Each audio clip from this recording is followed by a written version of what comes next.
ሁላችሁንም ሰላም ብያለሁ።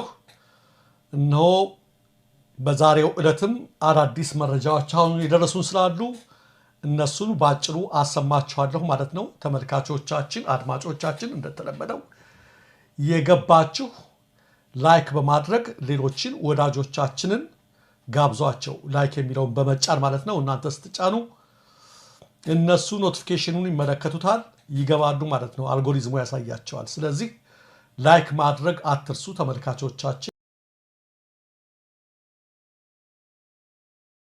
ሰላም ጤና ይስጥልን ክቡራን ተመልካቾቻችን፣ አድማጮቻችን ከሰዓቱ አበይት መረጃዎች ጋር እኔ ደረጀ ሀብተወልድ ነኝ። በቅድሚያም እኛ ከኢትዮጵያን ኃይሎች ጋር በምናደርገው ትብብር ብልጽግናም ሆነ ትናንት በአማራ ሕዝብ ላይ ሲዘባበቱ የነበሩ አካላት ሊመርጡልንና ሊመክሩን አይችሉም ሲል የአፋብን ቃል አቀባይ አርበኛ አስረስ ማረዳምጤ ገለጸ። አንድ መታወቅ ያለበት ነገር እነኚህ ትብብርን የሚነኩ ሰዎች ትናንት አብይ አህመድ ለፕሬዝዳንት ኢሳያስ አፈወርቂ ቀለበት ሲያስር ቆመው ይጨፍሩ የነበሩ የኤርትራን ሰንደቅ ዓላማ በአዲስ አበባ ጎዳናዎች ሰቅለው ይጨፍሩ የነበሩ ናቸው።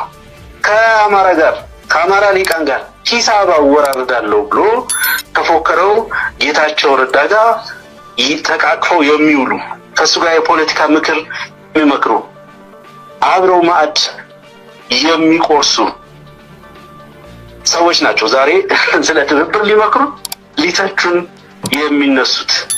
አስረስ በዚሁ ማብራሪያው የአማራን ሕዝብና ጥቅም ኮምፕሮማይዝ በማያደርግ መንገድ ከፈለግነው ኃይል ጋር እንተባበራለን፣ ጠመንጃ ያዝነው ልናጌጥበት አይደለም ብለዋል። ጥርጣሬ ውስጥ መገባት የሌለበት ነገር የአማራን ሕዝብ የህልውና ጥያቄዎችና አጀንዳዎች ኮምፕሮማይዝ በማያደርግ መንገድ ከየትኛውም ኃይል ጋር ከመተባበር የሚያቆመን ነገር የለም። ማሸነፍ እንፈልጋለን። ልናጌጥ አይደለም ጠመንጃ የተሸከምነው።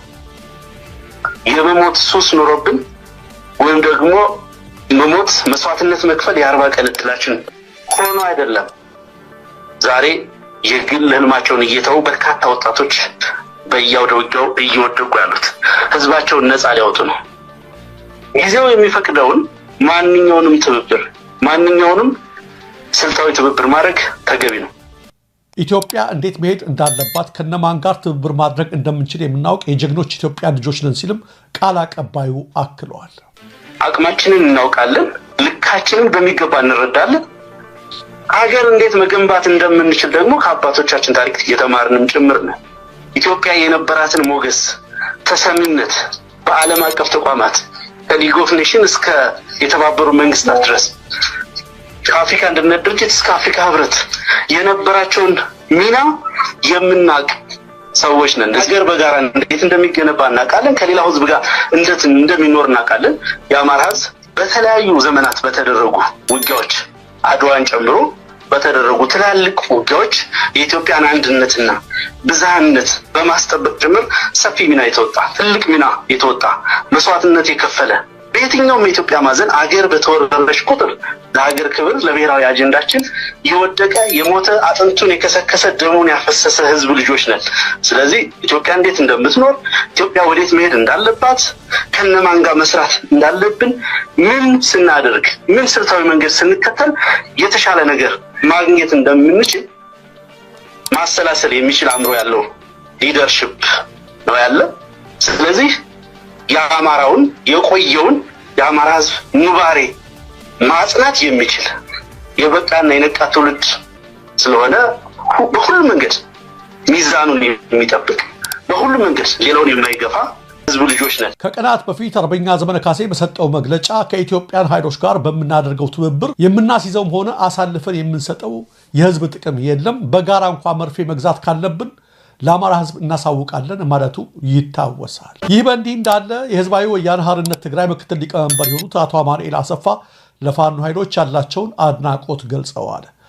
የተባበሩ ኢትዮጵያን ኃይሎች በአገዛዙ ላይ ድል የሚቀዳጁበት ጊዜ ሩቅ እንደማይሆን የገለጹት አቶ አማኑኤል ፋኖ በዚህ አጭር ጊዜ ውስጥ በዚህ ደረጃ ከጫፍ እስከ ጫፍ የአማራ ህዝብን ማንቀሳቀሱና ማቀፉ እንደደነቃቸው ሳይገልጹ አላለፉም።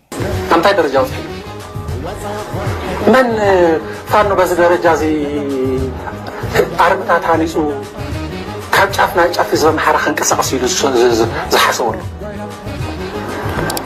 70-80 ሚእታዊ ናይ ህዝቢ ኣምሓራ ኣብ ጎኒ ፋኖ ክዓስሉ ኢሉ ምን ሓሲቡ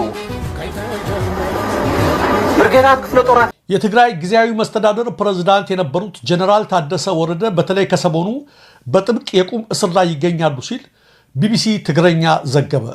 መረጃ ሰጥተውኛል ያላቸውን የጀነራሉ የቅርብ ሰዎች ዋቢ በማድረግ ዜና ማሰራጫው ባወጣው ዘገባ በኢትዮጵያ የአሜሪካ አምባሳደር ኤርቪን ማሲንጋ ከትናንት በስቲያ ወደ መቀሌ ባቀኑበት ወቅት ከሌተናል ጀነራል ታደሰ ወረደ ጋር ለመገናኘት ለሁለተኛ ጊዜ ቀጠሮ ይዘው ስለነበር ይገናኛሉ የሚል ተስፋ ነበረን። ቀጠሮ ከቀኑ 5 ሰዓት ነበር። ጀነራሉም ቀጠሮ እንዳላቸው ያውቁ ነበር ብለውኛል ብለዋል። ነገር ግን ቀጠሮው ሊደርስ 1 ሰዓት ብቻ ሲቀረው ማለትም ከቀኑ 4 ሰዓት ገደማ ከቪአይፒ ጥበቃ ኃላፊ በተደወለ ስልክ ሁኔታዎች ሁሉ ተቀየረ ይላሉ የቢቢሲ ምንጮች።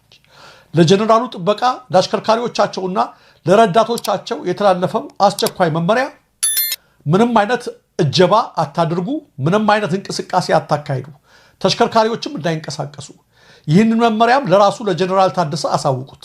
ይህ ትዕዛዝ ከተላለፈ ከአሁን ሰዓት በኋላ ማንኛውንም እንቅስቃሴ ብታደርጉ ሊያስቆማቸው የሚችል ሌላ ኃይል አለ። ስለዚህ ምንም ችግር እንዳይፈጠር ማንኛውንም አይነት እንቅስቃሴ እንዳታደርጉ የሚል ነበር ተብሏል። የጥበቃ ኃላፊው ይህን ትዕዛዝ ሲያስታውቃቸው ጀነራል ታደሰ ወረደ ድርጊቱን እንዳልተቀበሉትና እኔው ራሴ ኃላፊነት ወስጄ መኪና እየነዳሁ ይሄዳለሁ ብለው እንደነበር የቅርብ ሰዎቻቸው ገልጸዋል። ሆኖም ይህ አቋማቸው በቤተሰቦቻቸውና ጥበቃዎቻቸው ላይ ትልቅ ስጋት በመፍጠሩ የቅርብ ሰዎቻቸው እባክህ ተው፣ ባለው ሁኔታ ምን ሊፈጠር እንደሚችል አይታወቅም በማለት እንደለመኗቸውና ከቤት እንዳያወጡ እንዳደረጓቸው የቅርብ ጓደኛቸው ተናግረዋል። ይህን ተከትሎ ጀነራሉ ከአሜሪካው አምባሳደር ጋር በስልክ ለ20 ደቂቃ እንደተነጋገሩና የስጋቱን ሁኔታ እንዳስረዱ የተገለጸ ሲሆን የስልክ ውይይታቸው ግን ዝርዝሩ አልታወቀም። አምባሳደር ማሲንጋ በበኩላቸው ከሌሎች የክልሉ ባለስልጣናት ጋር ተወያይተው ቢመለሱም የጀነራሉ ሁኔታ በከፍተኛ ሁኔታ እንደሚያሳስባቸው አንድ ለጉዳዩ ቅርብ የሆኑ ሰው ገልጸዋል። ማሲንጋ አክለውም ይህ ክስተት አንድ ክልልን ሲመሩ የነበሩ ጀነራል የመናገር ሰዎችን የማግኘትና የመንቀሳቀስ መብታቸው በተግባር እንደታገደ ያሳያል።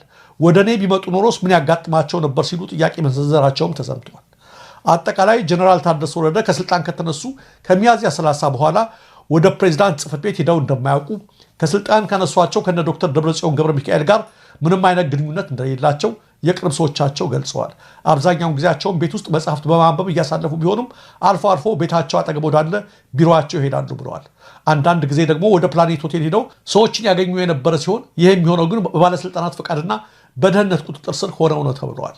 አሁን ላይ ግን ጥበቃቸው እየቀነሰና የመንቀሳቀስ ነፃነታቸው ሙሉ በሙሉ እየተገደበ መሆኑን የገለጹት የቅርብ ሰዎቻቸው በተለይ ከረቡዕ በኋላ በጥብቅ የቁም እስር ላይ እንዳሉ ነው እየተሰማን ያለው ሲሉ መናገራቸውን የዜና ማሰራጫው አመልክቷል። የሱዳኑ ሉዓላዊ ምክር ቤት ሊቀመንበር ጀነራል አብዱልፈታህ አልቡርሃን ዛሬ ከቀትር በፊት አስመራ ገብተዋል።